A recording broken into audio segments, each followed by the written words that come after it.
इहलोकीचा हा देह देव इच्छेता ते पाही धन्य आम्ही जन्मा आलो दास विठोबाचे झालो आयुष्याच्या साधने सच्चिदानंद पदवी घेणे धन्य आम्ही जन्म आलो दास विठोबाचे झालो तुका म्हणे पावटणी करो स्वर्गाचे निशाणी धन्य आम्ही जन्म आलो दास विठोबाचे झालो विठ्ठल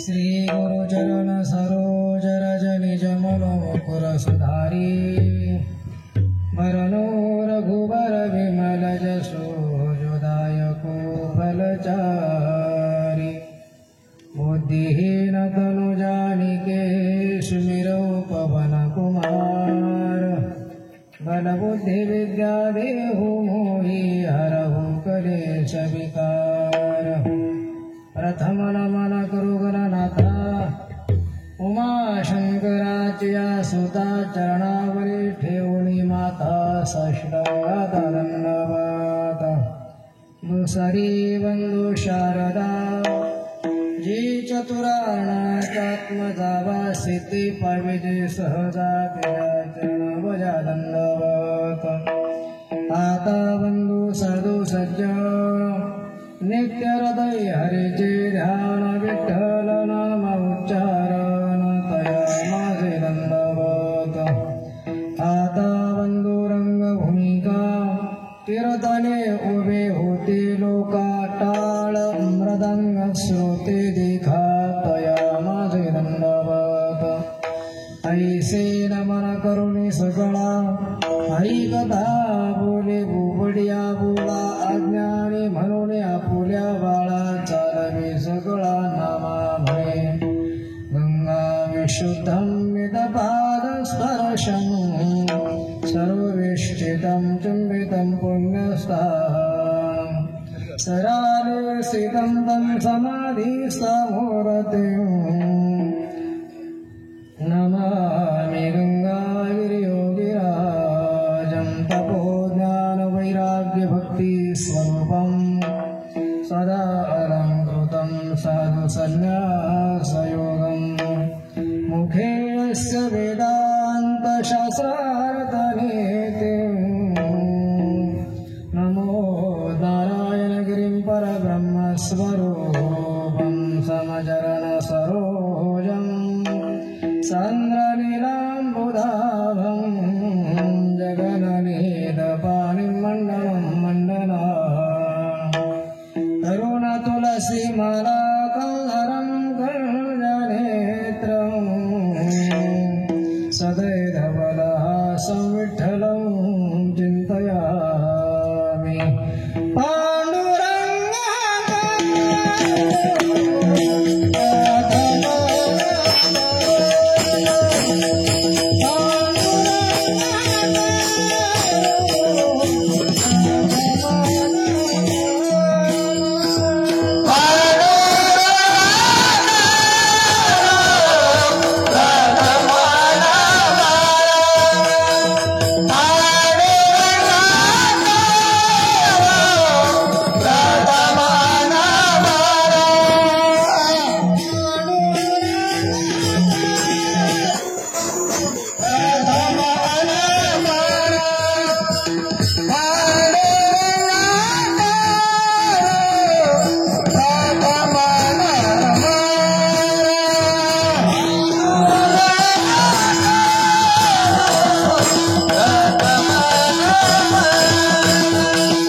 विस्तारू बाबाजी सद्गुरुदास तुका ओम नमो ज्ञानेश्वरा करुणाकरा दयाळा तुमचा अनुग्रह लादलो पावना झालो चराचरी गुणांचे केल्या स्मरण होय सकळ विद्येंच्या अधिकरण तेची वंदो श्री चरण श्री गुरुंचे ते नमस्कारो आता प्रस्तुत प्राप्तस्थळी प्राप्त प्रसंगी कीर्तन रूपी सेवेकरता घेतलेला भंग विश्ववंद विश्वभूषण श्रीमंत श्री संत जगद्गुरु तुकोबऱ्यांचा 4 चरणाचा या मनुष्य देहाचं महत्व प्रतिपादन करणारा अभंग आहे.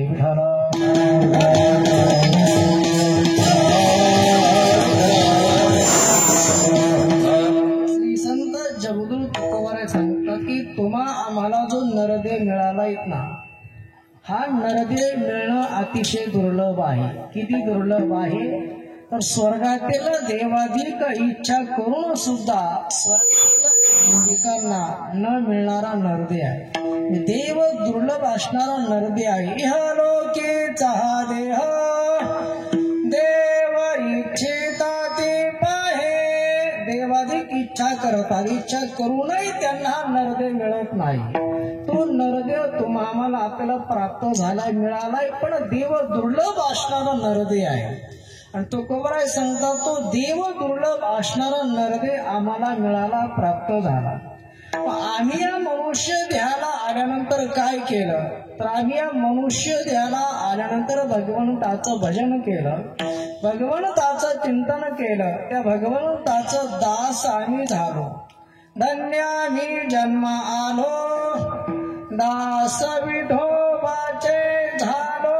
आता खऱ्या अर्थानं जन्माला येणं आमच्या हातात नाही आणि मरणही आपल्या हातात नाही. आपल्या हातात आहे तरी काय तर जन्माला आल्यापासून मरेपर्यंत मधलं जे आयुष्य आहे ते आयुष्य फक्त आपल्या हातामध्ये आहे.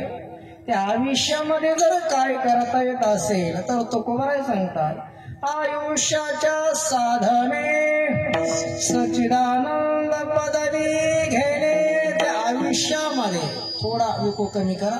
त्या आयुष्यामध्ये सचित आनंद असणारा भगवान परमात्मा त्या परमात्म्याची प्राप्ती मनुष्य देहानं करून घेता येते. असा हा सुंदर असणारा मनुष्य देह आहे. किती सुंदर आहे तर अनेक ठिकाणी स्वर्गाचं वर्णन केलं, पण तुकोबराय सांगतात स्वर्ग तर आपण बघितला नाही, पण मनुष्य जीवन स्वर्गापेक्षाही सुंदर बनवता येतं. तो का म्हणे पावटणे करू स्वर्गाची निशाणी विठ्ठल.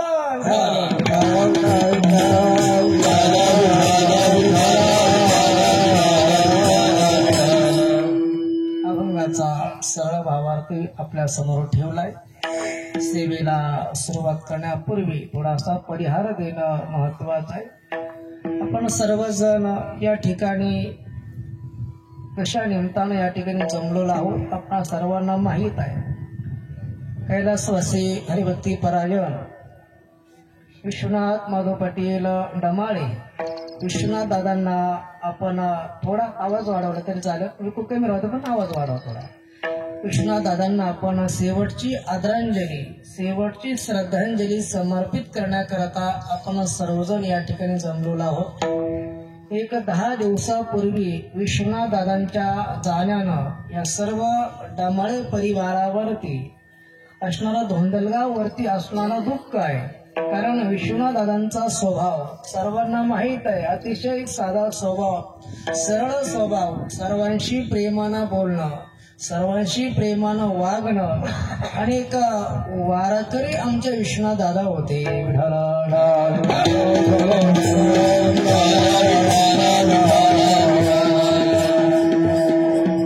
त्यांच्या जाण्यानं या सर्व डमाळे परिवारावर तसं दुःख आहे. त्यांचे दुःखाचे त्यांचे बंधू आहेत आमचे हरिभक्ती परायण काशीनाथ माधव पाटील डमाळे बंधू आहेत, मच्छिंद्र माधव पाटील डमाळे बंधू आहेत.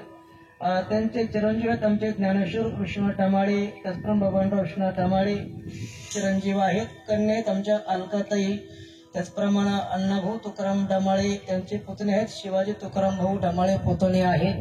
बंधू चिरंजीव पुतणे नातवंड पतवंड हा मोठा परिवार विश्वनाथ दादांच्या पाठीमागे आहे. 10 दिवसापूर्वी दादांच्या जाण्यानं निश्चित या परिवारावर असलं दुःख आहे. आपण सद्गुरू गंगागिरी महाराजांच्या चरणी प्रार्थना करूया. जनार्दन स्वामी महाराजांच्या चरणी प्रार्थना करूया की या डमाळे परिवाराला वडिलांच्या दुःखातून सावरण्याची भगवान परमात्मा शक्ती देवो. विठ्ठल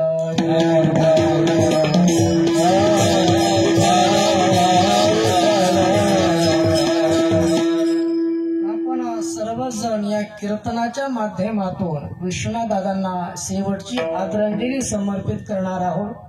कार्यक्रमाकरता या डमाळे परिवारावरती प्रेम करणारे त्यांची सर्व नातलग मंडळी, पाहुणे मंडळी, मित्र परिवार, सगळे सोयरे, गावातील असणारे सर्व ग्रामस्थ मंडळी, गावातील असणारे सर्व भजनी मंडळी या ठिकाणी उपस्थित आहे. सुंदरशी संशिष्टी या ठिकाणी आहेत. आमचे साई सावता मंडप यांची सुंदर सिस्टीम आहे. दादांना धन्यवाद आहे.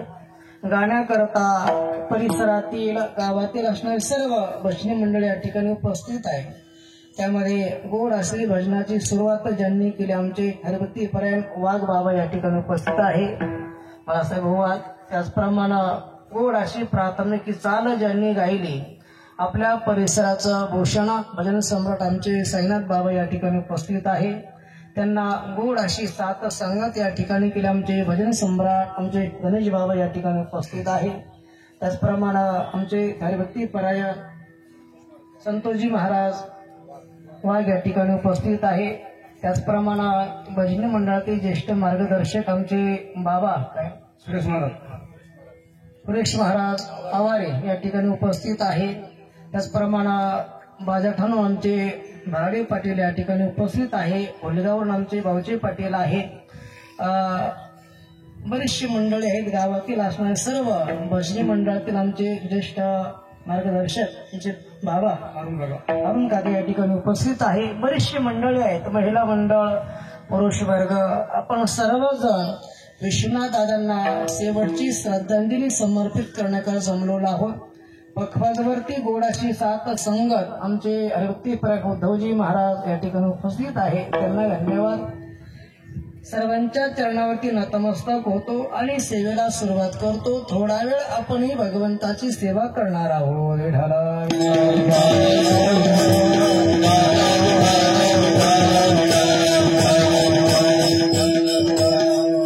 खरं तर 10 दिवसापूर्वी विश्वनाथ दादांचं जाणं झालं. या मृत्यू लोकामध्ये तुम्ही आपण सर्वजण जन्माला आलोय. प्रत्येकाला एक ना एक दिवस या इहलोकाची यात्रा संपवावी लागणार. कारण आपण या मृत्यू लोकामध्ये जन्माला आलोय ते राहण्याकरता जन्माला आलो नसून विनेकरी बाबा, तर आपण जाण्याकरता आलोय. आपण सर्वजण या ठिकाणी दशक्रिया विधी करता आलोय ते राहण्याकरता की जाण्याकरता. दशक्रिया विधी झाला की आपण या ठिकाणी कोणी थांबणार नाही. प्रत्येकाला जायचंय. प्रत्येक जण जाण्याकरता चालाय. तसे मृत्यू लोकांमध्ये आपण जन्माला आलोय ना ते राहण्याकरता नाही तर प्रत्येक जण जाण्याकरता जन्माला आलाय. भगवान परमात्मा गीतेमध्ये वर्णन करतात. जन्म झाला की मृत्यू निश्चित आहे. मृत्यू झाला की पुन्हा जन्माला यावंच लागतंय. हे सारखं हाड गाडवं चालूच आहे.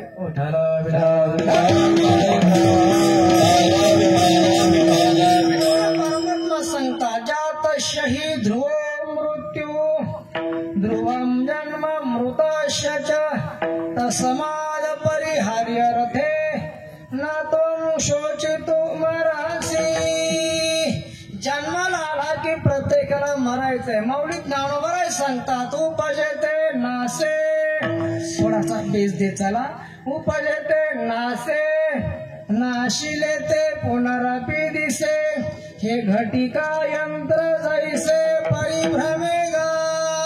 किंवा तुकोबराईने म्हणावं किती वेळा जन्म हा यावे.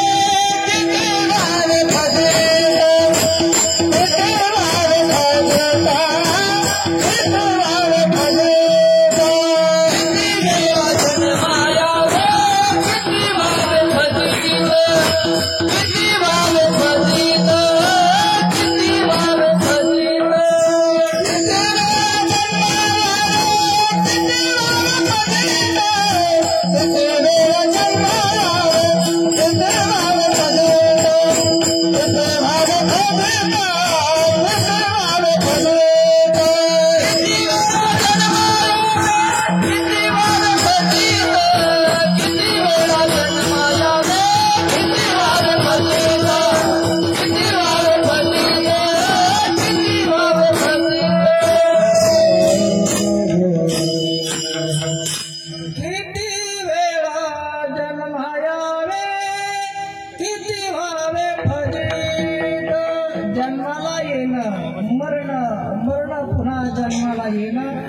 सारखं हाडगाडीला चालूच आहे ना. माऊली ज्ञानोबा रे सांगतात उपजते नासे नाशिले ते पुनरपी दिसे हे घटिका यंत्र जैसे. घटिका यंत्र म्हणजे काय हो? तर घटिका यंत्र म्हणजे घड्याळाचं यंत्र. जसं आपण भिंतीवरती घड्याळ बघतोय त्या घड्याळामध्ये 3 काटे आहेत. एक सेकंद काटा आहे, एक मिनिट काटा आहे आणि एक तास काटा आहे. या काट्यांचं फिरणं सारखं चालूच आहे ना. पूर्ण राऊंड झाला की पुन्हा दुसरा चक्कर सुरूच आहे. जसं या काट्यांचं फिरणं कधीच बंद नाही, फिरणं चालूच आहे या घड्याळाभोवती, तसं या देहामध्ये जो आत्मा आहे जीवात्मा, या जीवात्म्याचं फिरणं चालूच आहे. जन्म मृत्यू हे एक घड्याळ आहे. या जन्म मृत्यूच्या घड्याळाभोवती हा आत्मा सारखा फिरतो आहे. या देहातून त्या देहात, त्या देहातून दुसऱ्या देहामध्ये. नाश देहाचा नाश आहे, शरीराचा नाश आहे, जीवात्म्याचा नाश नाही. विठाला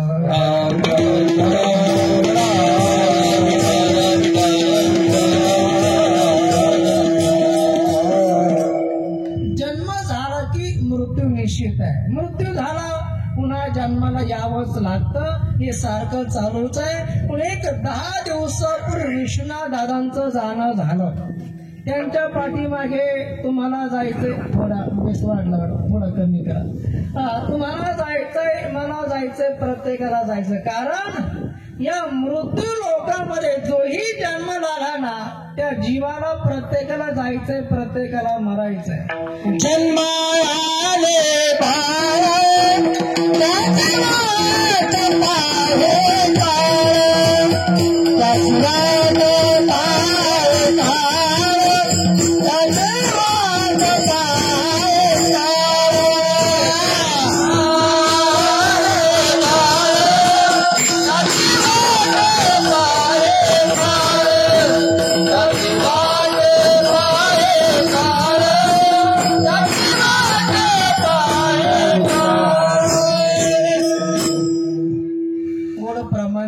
जन्मलिया बाळ त्याची वाट पाहे काळ.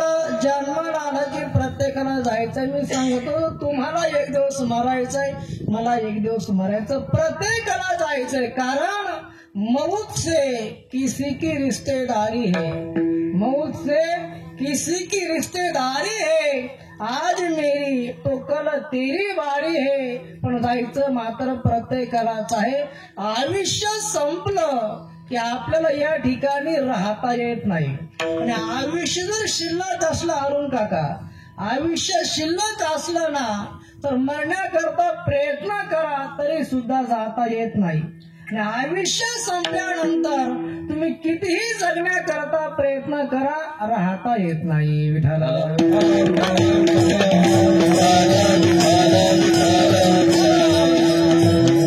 या ठिकाणी आतापर्यंत जेवढेही आलेत ना त्यांना जावं लागलं ना. हो आज मेला पण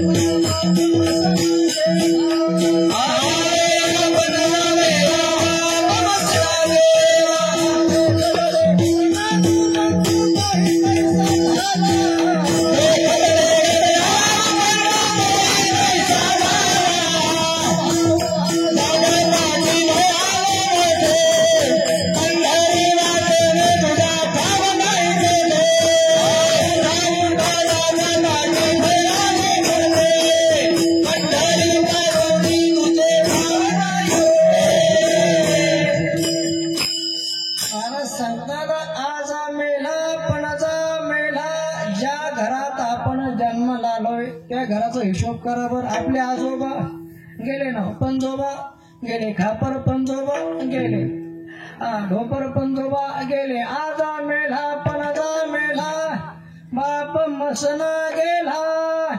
देखत देखत नातू पंतू तोही तैसा झाला, आणि पाहता पाहता आपलाही नंबर लागला.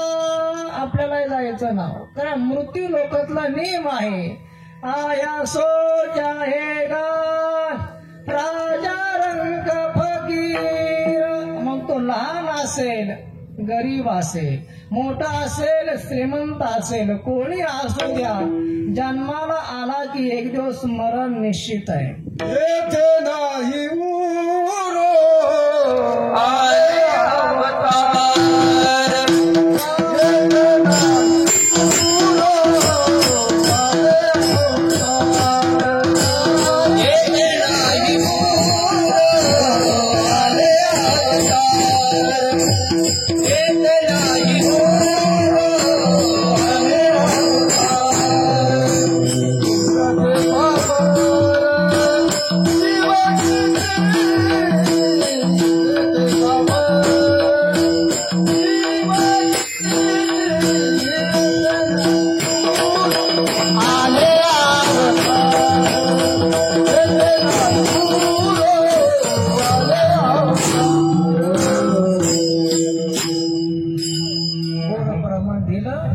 या मृत्यू लोकांमध्ये देवादिकांचे अवतार झाले. त्यांनाही जावं लागलं ना. येत नाही उरो आले अवतार. अवतारांचे अवतार झाले. 9 भी मर गए, 10 भी मर गए सहस्र 88, 33 कोटी देवता मर गए, पडे काल के फाशी. इथं देवादिकांचे अवतार झाले, त्यांनाही मारावं लागलं ना. जन्म झाला की मृत्यू निश्चित आहे. खरं सांगू का साईबाबा, ज्याची 5वी बारी झाली ना, त्याचा 10वा 13वा होणार आहे. गावरान भाषेत सांगू का, ज्याचा बेंड वाजा वाजला त्याचा बोंबोल वाजा एक दिवस वाजणार आहे. म्हणजे जन्म झाला की मृत्यू प्रत्येकाचा आहे. प्रत्येकाला एक दिवस मारावं लागणार आहे. म्हणजे जगाच्या पाठीवर असेही काही हुशार माणसं होऊन गेले, त्यांनी मरण चुकवण्याचा प्रयत्न केला महाराज. त्यामध्ये पहिला क्रमांक लागतो हिरण्यकश्यपूचा. हिरण्यकश्यपूनं तपश्चर्या केली, ब्रह्मदेव प्रसन्न झाले. अरे काय वर मागायचा? तो म्हणला मला अमर होण्याचं वरदान द्या. ब्रह्मदेव म्हणाले अरे बाबा मीच मरणाऱ्या पैकी आहे, तुला अमर होण्याचं वरदान काय देऊ? दुसरे वर माग काहीतरी. त्यानं विचार केला, देवानं आपल्याला बुद्धी दिली, बुद्धी चालून बघूया. तो म्हणला मला दिवसा मरण नको, रात्री नको, माणसाकून नको, प्राण्याकून नको, सजीवाकून नको, निर्जीवाकून नको. अनेक वर मागितले, भली मोठी यादी त्यानं तयार केली महाराज. आता हिरण्यकश्यपू किती जरी हुशार असला, पण देव फार हुशार आहे ना. माणसं किती चतुर असू द्या, देव फार चतुर आहे. देव चतुर, देव चतुर, जाणोने अंतर वर्तत से किंवा चतुरा तू शिरोमणी, गुण लावण्याची खाणी. जगवले जेवढे चतुर आहेत ना, तो परमात्मा सर्व चतुरांचा शिरोमणी आहे. सर्व वर सांभाळून हिरण्यकश्यपूला मारण्याकरता भगवान परमात्मा आले. हिरण्यकश्यपू सांगतो, प्रभू तुम्ही मला मारू शकत नाही का? मी वरदान मागितलं, मला दिवसा मरण नको, मला रात्री मरण नको. सांगितलं अरे बाबा दिवस असताना गेला, आम्ही तुला या वेळेला तुला मारणार आहे, पण आता दिवसही नाही आणि रात्रही नाही. मला सांगा, जेव्हा दिवस मावळण्याकरता जातो तेव्हा दिवसाचा शेवट आहे आणि रात्रीची सुरुवात आहे. जेव्हा सूर्योदय होतो तेव्हा रात्रीचा शेवट आहे, दिवसाची सुरुवात आहे. दिवस असताना गेला, मग रात्रही नाही दिवसही नाही, तर या वेळेत मी मरणार आहे. म्हणजे तरी मारू शकत नाही का? मी वरदान मागितलं, मला घरात मरण नको, मला अंगणात मरण नको. सांगितलं तुला दरवाज्यात बसून मारणार आहे. म्हणे तरी मारू शकत नाही. मी वरदान मागितलं, मला आकाशात मरण नको आणि जमिनीवर नको, म्हणजे तुला मांडीवर घेऊन मारणार आहे. म्हणजे तरी मारू शकत नाही. मी जे वरदान मागितलं, सजीवाकून मरण नको, निर्जीवाकून नको. आता वाचला का अरुण दादा? नाही ना. भगवंतानं सांगितलं मी तुला नखानं मारणार आहे, कारण नख सजीवही नाही, नख निर्जीवही नाही. नखानं सजीव म्हणावं तर कापले असता वेदना होत नाही, नखानं निर्जीव म्हणावं तर नखांची वाढ होते. म्हणजे तुला मी नखानं मारणार आहे. हिरण्यकशिपू म्हटला तरी सुद्धा मारू शकत नाही. मी वरदान मागितलं, मला या 12 महिन्यामध्ये कोणत्याच महिन्यात मरण नको. आता काही म्हणते आता वाचला असेल तो वाचला नाही हो का? तर देवाने सांगितलं तुझ्या करता स्वतंत्र महिना निर्माण केला. कोणता हो? 13वा महिना अधिक मास. आपण त्याला धोंड्याचा महिना म्हणतो. या महिन्यात तुला मरणार आहे. तो म्हणला तरी सुद्धा मारू शकत नाही. मी वरदान मागितलं, माणसाकून मरण नको, प्राण्याकून नको. चला रे बाबा, तुझ्या करता स्वतंत्र अवतार घेतला. कोणता? नरसिंह अवतार घेतला. सांगण्याचं तात्पर्य सर्व वर सांभाळून शेवटी हिरण्यकशिपूला मरावं लागलं.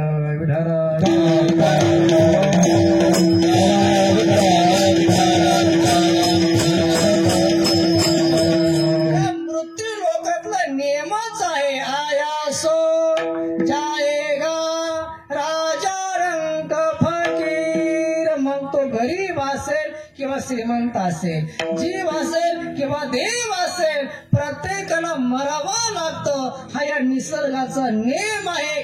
पण जगाच्या पटवर अशाही काही माणसं होऊन गेले, मरण त्याने चुकवण्याचा प्रयत्न केला.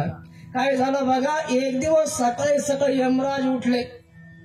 उठल्यानंतर त्याने यादी बघितली, आज कुणाकुणाचा नंबर आहे. एकाचा नंबर होता. सकाळी सकाळी यमराज त्याच्या घरी म्हणे, बाबा जय हरी. म्हणे जय हरी. कोण? म्हणे मी यमराज आहे. यमराज, माझ्या घरी येण्याचं कारण काय? यमराज म्हणला, अरे बाबा तुला नेण्याकरता आलोय मी, पहिला तुझा नंबर आहे, हे बघ यादी. त्यानं यादी बघितली आणि तो घाबरला ना. पण त्याला विचार केला, देवानं बुद्धी दिली, चालून बघूया आजचं मरण उद्यावर ढकलता की काय. तो म्हणलं, हे बघा मला सकाळी जेवणाची सवय आहे, एक काम करूया आपण जेवण करून दोघं सोबतच निघू. यमराज म्हणे ठीक आहे. यमराज म्हणे पण लवकर आवर, कारण मला बऱ्याच लग्नाला भेट द्यायला जायचं आहे, मला बऱ्याच जण उचलायचा, वेळ कमी आपल्याकडं. तो मला अगदी 10 मिनिटात आवरतो बघा. तो घरामध्ये गेला, सगळ्या पत्नीला लवकर स्वयंपाक कर, जे आहे तो स्वयंपाक कर. तर यमराज आपल्याकडे जेवणा करता थांबलेले आहे. तिनंही लवकर चपळाने स्वयंपाक केला. स्वयंपाक तयारही झाला, जेवणाची ताट तयारही झाली.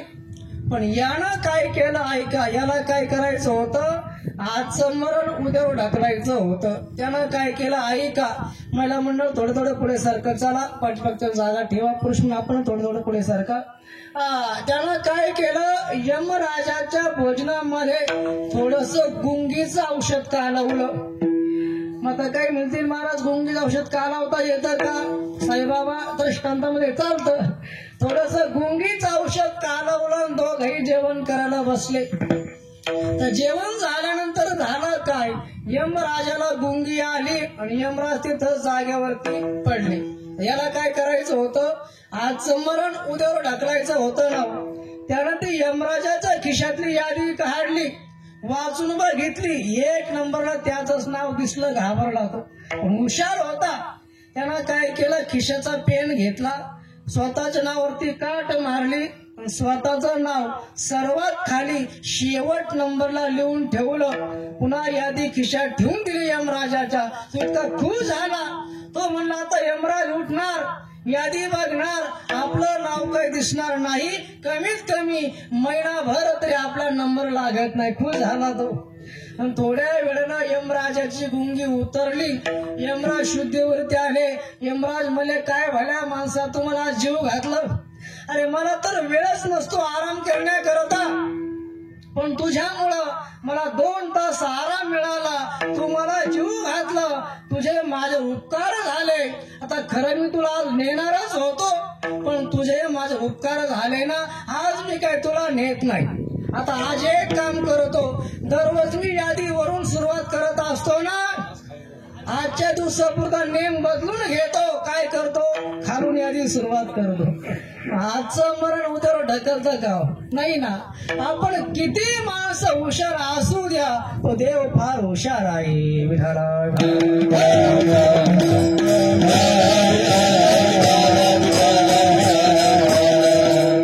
सांगू का, या देहाला किती सजवायचं हे आपल्या हातामध्ये आहे, पण किती दिवस ठेवायचं हे मात्र त्या परमात्म्याच्या हातात आहे. कारण आपल्या आयुष्याचा दोरा जर कोणाकडे आहे, आपल्या आयुष्याचा दोर कोणाच्या हातात आहे, तर तो त्या परमात्म्याच्या हातात आहे. एकदा का आपल्या आयुष्याचा दोर तुटला ना, तुटला आयुष्याचा दोरा,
आयुष्याचा दोर तुटला ना, तुटला आयुष्याचा दोरा, तुटला आयुष्याचा दोरा, गेला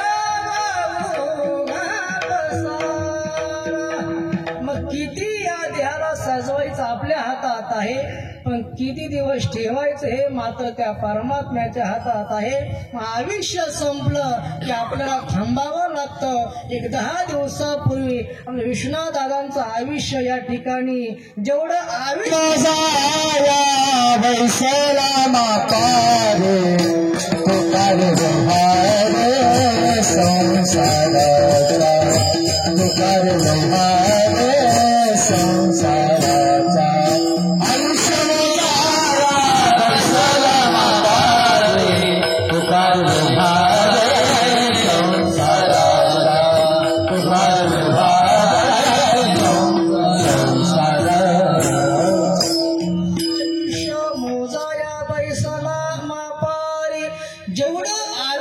परमात्म्यानं आपल्याला दिलंय ना, तेवढंच आयुष्य आपल्या ठिकाणी राहता येतं. एक 10 दिवसापूर्वी विश्वनाथ दादांच्या इह लोकातून जाणं झालं. त्यांच्या पाठीवर तुम्हाला जायचं, मला जायचं, पण तो कोणालाही सांगतात हे जे मनुष्य जीवन आपल्याला मिळालंय ना, ते कशा करता, तर भगवत भक्ती करता मिळालंय. मनुष्य जर आल्यानंतर काय करावं, भगवंताचं भजन करायचंय, भगवंताचं चिंतन करायचंय. मग काही म्हणतील महाराज मिळालाय नर ते करता येईल, देवाचं भजन करता येईल, चिंतन. जो नरदेव तुम्हा आम्हाला मिळालाय तो कसा आहे, तर महाराज सांगतात दुर्लभ आहे. दुर्लभ हो मानुषो देहो दीनां क्षण भंगुरः, नरदेव दुर्लभ जाणारे तुम्ही वस्तू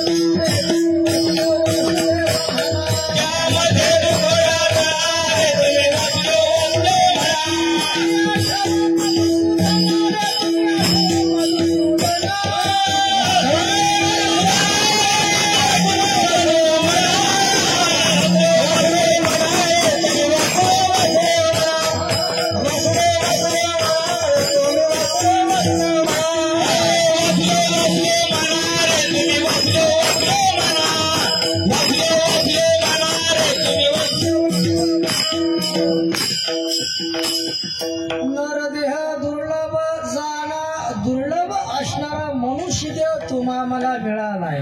पण महाराज सांगतात मिळालाय आपल्याला, पण कळाला का नाही ना कळाला.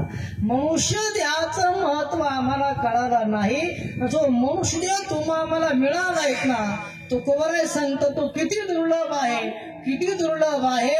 तर तुकोबराय सांगतात स्वर्गातील देवादिकांना स्वर्गीचे रामारा एकतात देवा स्वर्गीचे रामारा एकतात देवा स्वर्गीचे रामारा एकतात देवा स्वर्गीचे रामारा एकतात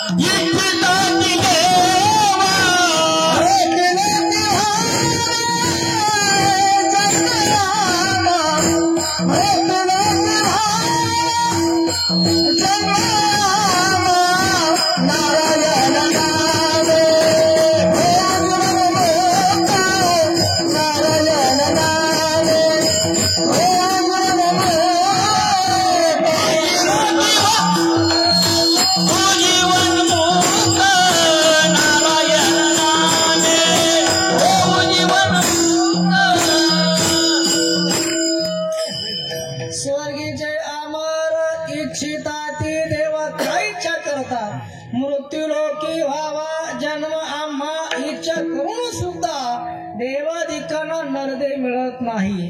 तो नरदेह तुम्हा मला मिळालाय पण कळाला नाही. आणि जगद्गुरु तुकोबराय सांगतात की हा जो नरदेह तुम्हा मला मिळालाय तो किती दुर्लभ आहे, किती दुर्लभ आहे. तर देव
अभंगाच्या प्रथम चरणात तुकोबराय सांगतात इहलोकीचा हा देह देव इच्छिता ती पाहे स्वर्गातील देवदगीच्या करता इच्छा करून सुद्धा न मिळणारा नरदेह म्हणजे देव दुर्लभ असणारा नरदेह आहे.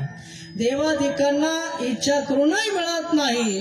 तो नरदेह तुम्हा मला मिळाला पण कळाला नाही. कारण मनुष्य देहाचं महत्व जर आम्हाला कळालं असतं तर आम्ही या देहाची विषयामध्ये चरवणी केली नसती ना. विषयाचे चरवणी केली आयुष्याची गाळणी. मनुष्य देह आपल्याला मिळालाय पण कळाला नाही.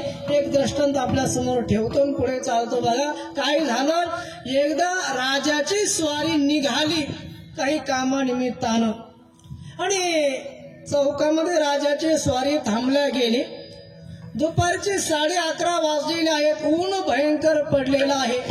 त्या चौकामध्ये एका लोहार दादाचं काम चालू होतं. काय काम चालू होतं ऐका. तापलेल्या कोळशावरती लोखंड तापत होता. त्या लोखंडावरती घाणानं घाव घालण्याचं काम करत होता. अंगावरती अंगभर कपडे नाही, अंगातून डोक्यातून घामाच्या धारा चालू आहेत. ऊन भयंकर पडलेला आहे. राजे साहेबांनी बघितलं, प्रधानजी कोण माणूस आहे हा, एवढे कष्ट करतो, कशा करता? राजे साहेब आपल्या राज्यातील हा लोहार आहे, एवढे कष्ट करतोय म्हणजे पोटाची खळगी भरण्याकरता. राजांना वाईट वाटलं, अरे माझ्या राज्यात राहून जर एवढे कष्ट करावे लागत असतील तर मग मी काय करतोय? राजे साहेब म्हणे, प्रधानजी काही झालं तरी चालेल, या लोहार दादाचे कष्ट थांबले पाहिजे, काय करता येईल आपल्याला? प्रधानजी म्हणला, काहीतरी उदरनिर्वाहाची व्यवस्था करावी लागेल. राजे साहेब विचार करताय, तेवढ्यात लक्षात आलं, अरे आपल्याकडे बरेच जमिनी आहेत, आपल्याकडे अनेक बाग बगीचे आहेत. एक काम करा, अमुक रस्त्याची 2 एकर जमीन आहे ना, चंदनाची बाग, ऐकताय ना आपण, चंदनाची बाग या लोहार दादा बक्षीस म्हणून देऊन टाका. मग तिथं काय कमी राजा बोलेंदल आले. राजाला सांगितलं आणि त्या लोहार दादाला 2 एकर चंदनाची बाग बक्षीस म्हणून देण्यात आली. तर लोहार दादानं काय करायचं केलं, वर्ष निघून गेलं.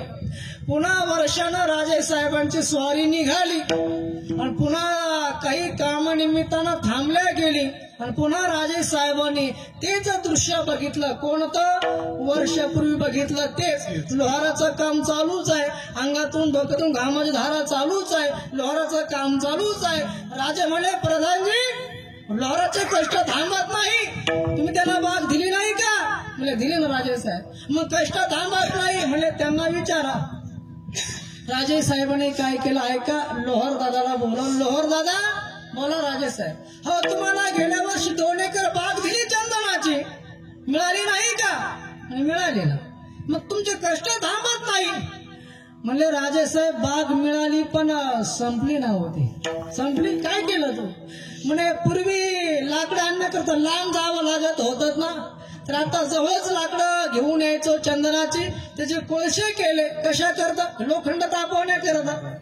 राजाने कपड्याला हात मारला, अरे तुला चंदनाच्या लाकडाची किंमत कळू नये, चंदनाच्या लाकडाचे कोळसे केले तू? म्हणले हो.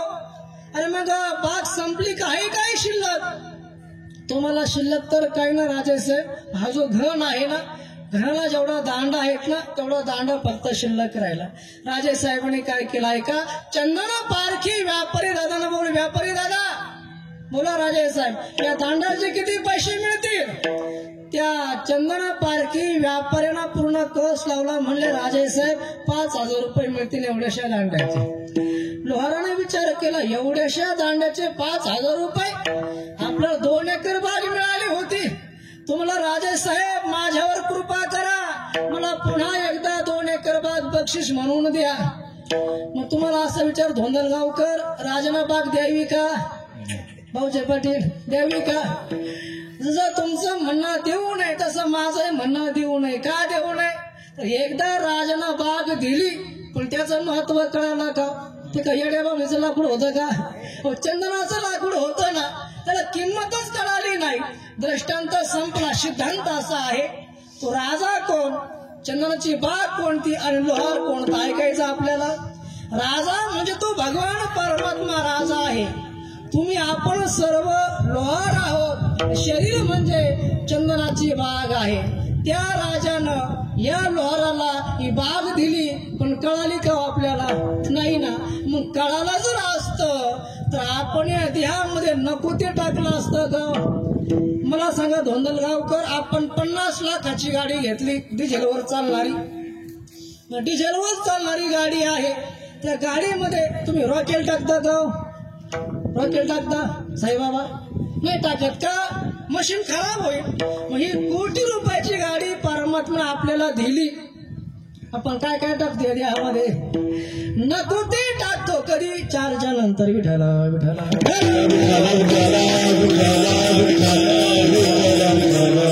मिळाला, पण याचं महत्व आपल्याला कळालं नाही. तुकोबराय सांगतात, जो नरदेव देवाधिकन दुर्लभ आहे असा नरदेव आम्हाला मिळालाय, पण आम्ही काय केलं? जन्म येऊन तर भगवंताचं दास्यत्व स्वीकारलं म्हणून आम्ही या मनुष्य देहाला धन्यता देतो. धन्य मी जन्मालो, धन्य मी जन्मालो,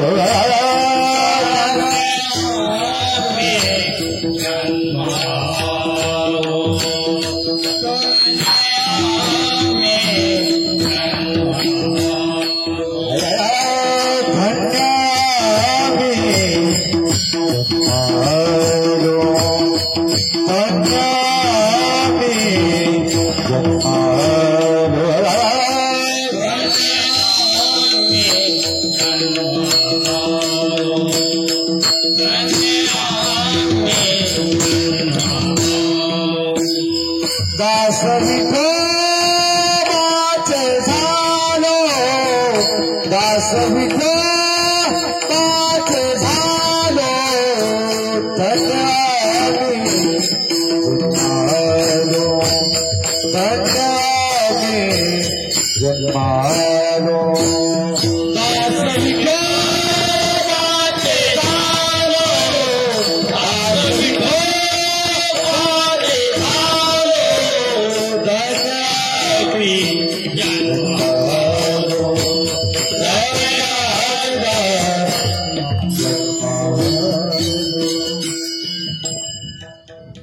तुकोबारा सांगता धन्य मी जन्म आलो. आलो म्हणतायत काय केलं येऊन दास विठोबाचे झालो. संत महात्मे येतात स्वतःच्या इच्छेनं, संत महात्मे जातात स्वतःच्या इच्छेनं. बघा या ठिकाणी 3 वर्ग येतात बघा. जीवही या ठिकाणी येतो, देवही या ठिकाणी येतो आणि संत महात्मे या ठिकाणी येतात. पण देवाला आणावं लागतं, आम्हाला यावंच लागतं. आणि संत महात्मे येतात स्वतःच्या इच्छेनं. तुकोबारा म्हणता धन्य मी जन्म आलो. वसंत पंचम्या तुकोबारांचा येण्याचा दिवस आहे आणि तुकोबारांचे बीज हा तुकोबारांचा जाण्याचा दिवस आहे. शांती ब्रह्मनाथ महाराज नाथ षष्ठी हा येण्याचा दिवस आहे, हा जाण्याचा दिवस आहे. बघा संतांचं कार्य पूर्ण झालं की संत जास्त काळ या मृत्यू लोकमध्ये राहत नाही. नाथ महाराजांचं कार्य पूर्ण झालं. मी कशा करता सांगतोय, संत येतात स्वतःच्या इच्छेनं. तुकोबारा म्हणता धन्य मी जन्म आलो. आलो म्हणतायत नाथ महाराज आले स्वतःच्या इच्छेनं, राहिले स्वतःच्या इच्छेनं आणि गेले स्वतःच्या इच्छेनं. ती म्हणून कशावरून तर ऐका, नाथ षष्ठी हा नाथरायांचा येण्याचा दिवस आहे. नाथ षष्ठी नाथरायांचा जाण्याचा दिवस आहे. नाथरायांचं कार्य पूर्ण झालं. नाथ बाबांनी स्वतःचं शरीर ठेवलं. गावात वार्ता पसरली, नाथ बाबाने शरीर ठेवलं. भाऊबंद मंडळी जमा झाली, गावकरी मंडळी जमा झाली, पाहुणे रावळही जमा झाले. लोक म्हणले बराच वेळ झाला, आता स्नाना करता बाहेर घ्या. किती वेळ थांबता? आणि मग नाथ बाबाला स्नाना करता बाहेर घेतलं, स्नान घातलं. नाथ बाबांना त्रिडीवरती बांधलं. 4 भाऊबंदांनी नाथ बाबांना खांद्यावरती घेतलं. हरिपंताने शिकारी धरली आणि अंत्ययात्रा निघाली. रामनाम सत्य, रामनाम सत्य. पण काय झालं ऐका, ज्या 4 भाऊबंदांनी खांद्यावर घेतलं ना, ते 4 भाऊबंद विचार करायला लागले, आपापसात चर्चा करायला लागले. ते आयुष्यभर नाथ बाबांना आपलं ऐकलं नाही, पण जाताना आपल्याच खांद्यावर जावं लागतं की नाही. कोण म्हणतं? कुंदलगाव भाऊबंद. आणि नाथ बाबाने ऐकलं. नाथ बाबा म्हटले पंत खाली मांडा. त्यांनी खाली ठेवलं. नाथ महाराज तिरुवडीत उठून बसले. म्हणले पंत मला तुमची गरज नाही. नाथ बाबा स्वतःच्या पायानं घरी चालत आले. हे भाऊबंद म्हणले नसतं बोललो तर बरं झालं असतं राव.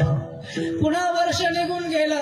पुन्हा नाथ षष्टीला नाथ बाबांनी देह ठेवला. पुन्हा गावात वार्ता पसरली.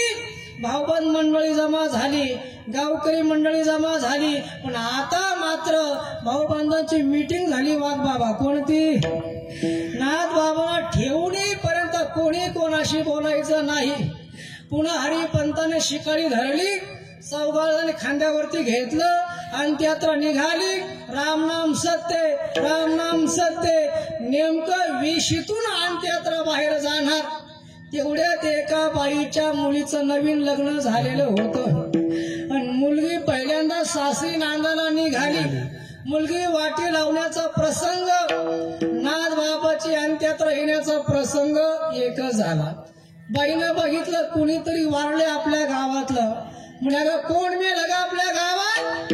आज पहिल्यांदा माझी मुलगी सासरी नांदाला निघाली आणि अंत्ययात्रा पेटयात्रा अपशकून झाला होता. कोण मेलं आपल्या गावातलं? एका बाईनं सांगितलं आपल्या गावातले नाथबाबा मेलेत ना सकाळी. नाथबाबाला का आजच मराय सुचला का? कोण म्हणत? ती बाई. नाथबाबाने ऐकलं, म्हणे पंत खाली मांडा. ते म्हणा मी काहीच बोललो नाही, तरी खाली मांडा. खाली मांडलं. पुन्हा नाथबाबा उठून बसले. म्हणले बाई मला मरायची एवढी घाई नाही, आज तुझी मुलगी वाटी लाव, मी नंतर जाईल. पुन्हा नाथबाबा स्वतःच्या पायानं घरी चालत आले. नाथ महाराजांचं चरित्र आपण वाचून घ्या. पुन्हा वर्षानंतर नाथ षष्टीला आता नाथबाबांनी काय केलं ऐका. मी कशा करता सांगतोय, प्रमाणावरती यायचं. आता नाथबाबा स्वतःच्या पायानं गंगेवरती चालत गेले. नाथबाबांनी गंगेमध्ये स्नान केलं आणि स्वतःचं शरीर गंगेला समर्पित केलं. नाथबाबांनी जल समाधी घेतली. संत येतात स्वतःच्या इच्छेनं आणि संत जातात स्वतः इच्छेनं. तुकोबाराय सांगतात, धन्य मी जन्म आलो आलो म्हणतात. कशा करता? आले तरी कुठून?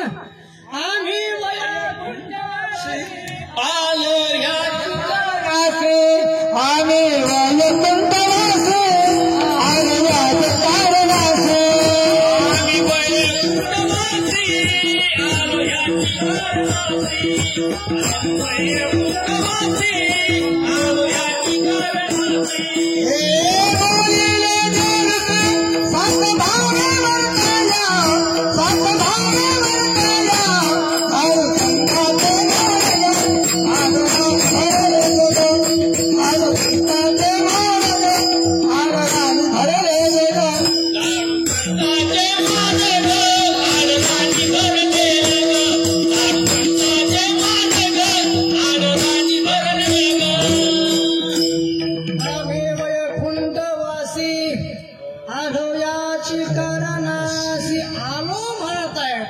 सांगतात धन्य आम्ही जन्म आलो. काय केलं येऊन? दास विठोबाचे झालो. संत येतात स्वतःच्या इच्छेनं, संत जातात स्वतःची इच्छेनं. याच्या विरुद्ध तुमचं आमचं जीवन आहे. काय? जन्माला येणंही आपल्या हातात नाही, मरणही आपल्या हातात नाही, पण एक मात्र गोष्ट आपल्या हातात आहे. कोणती? तुकोबाराय सांगतात की जन्माला आल्यापासून मरेपर्यंत मधलं जे आयुष्य परमात्म्याने आपल्याला दिलंय ना, त्या आयुष्यामध्ये काय करता येतं तर त्या अभंगाचं तिसरं चरण. आयुष्याच्या साधने, आयुष्याच्या साधने, आयुष्याच्या साधने, आयुष्याच्या साधने.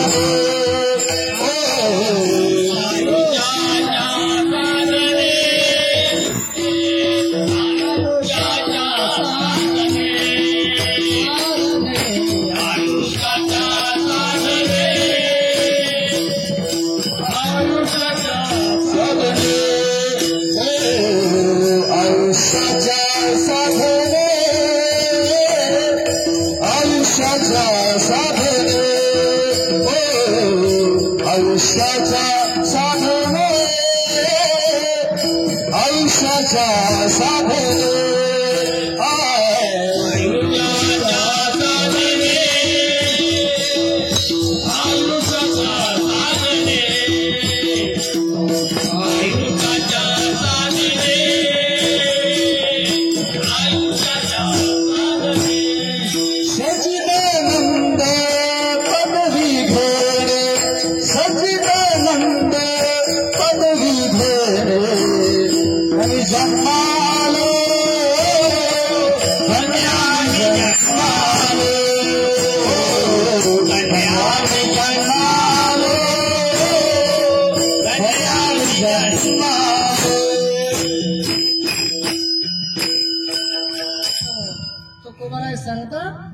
की जे आयुष्य आपल्याला मिळालं त्या आयुष्यामध्ये काय करता येतं, तर आयुष्याच्या साधने सच्चिदानंद पदवी घेणे. जे आयुष्य आपल्याला मिळालं त्या आयुष्यामध्ये भगवत चिंतन, भगवंताचं भजन, अखिलकूट असणारा भगवान परमात्मा आपला करता येतो. असं सुंदर असणारं मनुष्य जीवन तुम्हाला मिळालं. किती सुंदर आहे. तर स्वर्गाचं वर्णन आपण ऐकतोय, पण तुकोबराय सांगतात स्वर्ग तर आपण अजून बघितला नाही, पण स्वर्गापेक्षा मनुष्य जीवन सुंदर बनवता येईल. तुका म्हणे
भगवंताचं भजन करा.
आपल्या 5 मिनिटात थांबायचं आहे.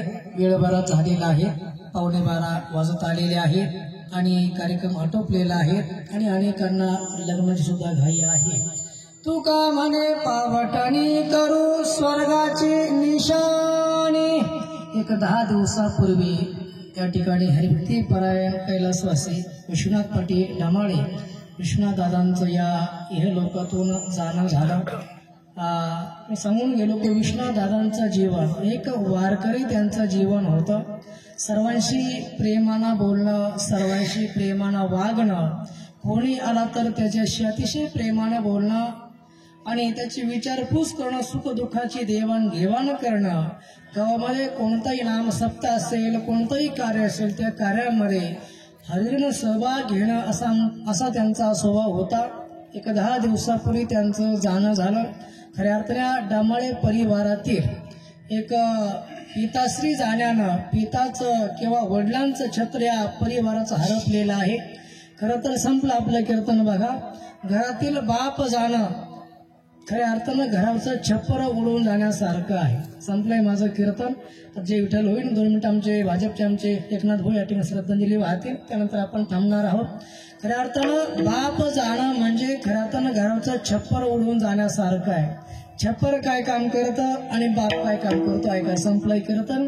छप्पर एकच काम करतं बघा. येणारा ऊन स्वतः सहन करतं, येणारा पाऊस स्वतः सहन करतं, येणारा वारा स्वतः सहन करतो. पण त्या कुटुंबातल्या माणसांना मात्र सुख समाधान देण्याचं काम ते छप्पर करत असतं. बाप काय करतो ऐका ना, या कुटुंबावर येणारे आघात स्वतः सहन करतो, अपमान स्वतः सहन स्वतः झिजतो बाप. त्या कुटुंबाला सुख समाधान ठेवण्याचं काम कोण करत असेल तर तो बाप करत असतो. महाराज बघा, पुण्या परिवाराने मी सांगून जाईल, आपला परिवारातील पिताछत्र आपलं हरपलेलं आहे. आणि मग जोपर्यंत आपले आई वडील जिवंत आहेत ना, तोपर्यंत आई वडिलांची सेवा करत चला, आई वडिलांचा सांभाळ करत चला. आमच्या डमाळे परिवारानं खूप चांगल्या प्रकारे आई आणि वडिलांचा सांभाळ केला. एक 10 दिवसापूर्वी त्यांचं जाणं झालं. आपण सर्वजण त्यांना शेवटची आदरांजली समर्पित करण्याकरता जमलेलो आहोत. आपण कीर्तनाच्या माध्यमातून त्यांना भावपूर्ण श्रद्धांजली आपण या ठिकाणी समर्पित केली.